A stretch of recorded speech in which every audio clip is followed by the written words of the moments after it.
Hey everyone, so I just wanted to share my experience getting the COVID-19 vaccine, and what it was like for me, in case you're thinking about getting it or you're planning on getting it, you hadn't got it yet, and you just want to hear what other people have experienced. And I'll talk about my reasoning a little later on because I was a little bit hesitant and nervous at first before I decided to do it for sure.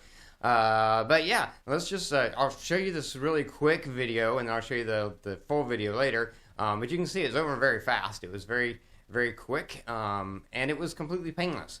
I don't like needles. I don't like giving blood. When I give blood, I don't watch. I stick my arm out and let them do it. I look the other way and try to think about puppy dogs and good things. Because when you give blood, it doesn't hurt, but you feel that pinch when they stick that needle in your vein. I mean, you feel it.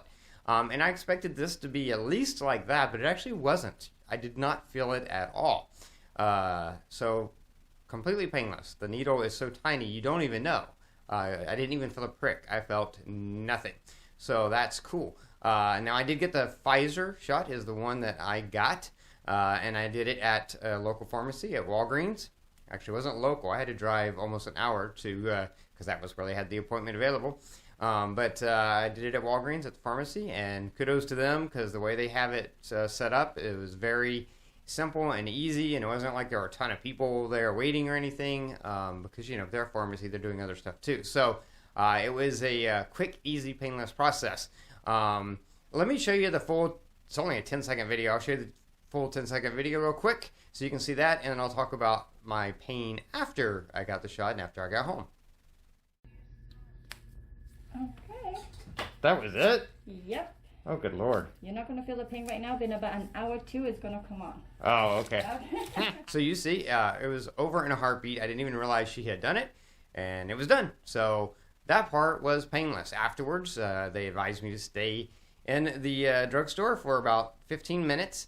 They said I could sit down or I could walk around, but stay there for 15 minutes just to make sure I didn't have any reactions. And if I did, to go see the pharmacy right away. And as long as I didn't, then after 15 minutes, I could leave. And I didn't, so I left. So pretty easy peasy. You heard the doctor say in the video that the pain would come later, and that was true. And it's a thing that everyone seems to get, which is just the sore arm. And when I say sore, to me, the best way I can describe it, it's like if someone punched you in the arm really hard and you get a bruise there. It's kind of that kind of pain. It's not like a throbbing pain or anything like that. It's just like a soreness, like from a bruise. And that... it was pretty sore there. Like I said, not painful, just sore. It started to go away after about 24 hours. As of right now, I'm just under the 48 hours from when I got my vaccine, and there's no soreness at all. In fact, I would say after about 24 hours is when it started to subside. By the time I woke up this morning, I felt it maybe a little bit, like maybe 10%, 10-15%. And by now there's zero soreness at all. So within 48 hours, that soreness is gone and I'm good to go. The vaccine that I got was the Pfizer vaccine. That's what they had. So I have to go back for my second dose. That's scheduled for about 4 weeks away. But I had no other reactions, no other side effects. And that's that. If you're curious about how I decided to get it and all that kind of stuff, I'll talk about that for just a few minutes, but because at first I was very paranoid about getting the vaccine because it's new and it's no longevity testing and all that kind of stuff, and what if there are long-term side effects, blah blah blah blah.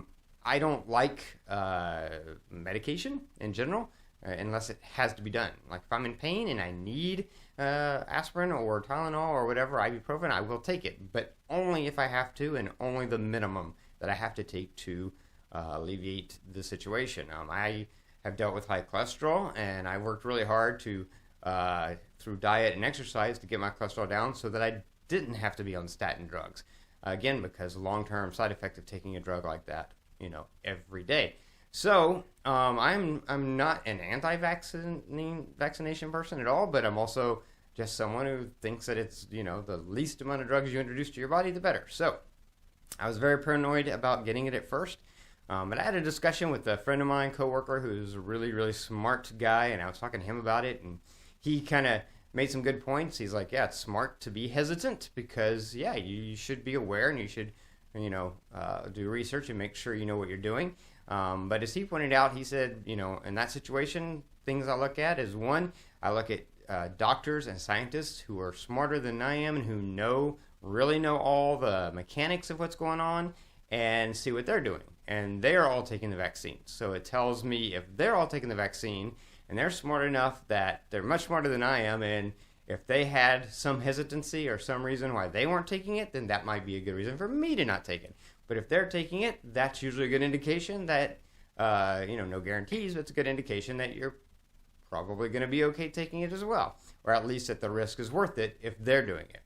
So that was one thing he pointed out that was good. Another thing he pointed out is that even though it is true that there is no way to know a long-term effect of a vaccine without testing it long-term, the same could be said of COVID-19, except that already there seems to be indications that there are a lot of potentially negative long-term effects if you were to contract COVID-19.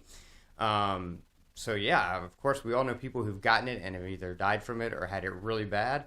I have a friend who's in the hospital for 10 days, and 3 months later, she's still not recovered from it. So there are those. But there's a lot more people who've gotten it who maybe just had a mild case. They just didn't feel good for a few days, or they felt like they had a really bad flu for a week, but then they got over it and they, quote-unquote, got well.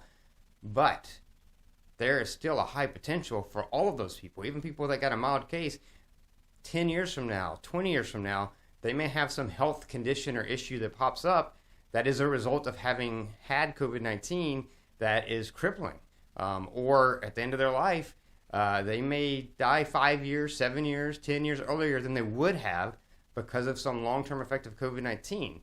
So, as he pointed out, yes, there's that slight possibility that the vaccine could have a long-term effect, but all testing seems to indicate there would be none, whereas with COVID-19, you absolutely know it is damaging your system. So, it's pick your poison and what do you want to take the risk. So there's that.